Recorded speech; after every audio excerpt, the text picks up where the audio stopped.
આખો દાડો શું મોઢો નકરો પેપર વાંચ કરો હો. તમને એવું નહીં થતું કે આને વેકેશન પડ્યું હોય તો હું મૂકી જઉં એના પિયર? હવે તો છોકરાને ઉનાળું વેકેશન પડી ગયું હે. અલી બુડો મૂકી તો જવો પણ અહીં ના પાડી છે. શની ના પાડી?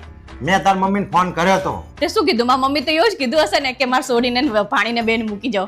ના, ત્યાં જ તારી ભૂલ થાય. તાર મમ્મીને મેં ફોન કર્યો ને એટલે તાર મમ્મીએ કીધું બુડો શું આવું કરો છો કે અમારે શાંતિ વેકેશન ના કરવું હોય કે એને યાનિયા રાખો ને કે ચાઈ મારી મમ્મી એવું ના કે. ઈ તો તમે તું હે એટલે તો હું અહીં બેહી રહ્યો નકર મેલી ના જ્યો વેકેશન પડ્યું તરત ને તરત. ઈ મારી મમ્મી ચાઈ એવું ના કે. ઈ તો મેં તો તારા પહેલા તૈયારી કરી લીધી હતી કે આ વેકેશન પડે ને એટલે હું મૂકી આવું તો મારે 20 દાડા 10 દાડા શાંતિ થઈ જાય. ઈ તમારું વિચારતા હશે કે આરે આવતી રહે સોડી મારી તો માર જમાઈનું શું થાય? ખાવા પીવાનું પછી ચાકણ આટલા દિવસ ખાય એટલે એવું મારી કહેતા હોય. મારી સોગન બસ મેં તાર મમ્મીને ફોન કર્યો ને એટલે તાર મમ્મીએ આવા શબ્દો નહીં વાપર્યા કે જમીનનું શું થાય.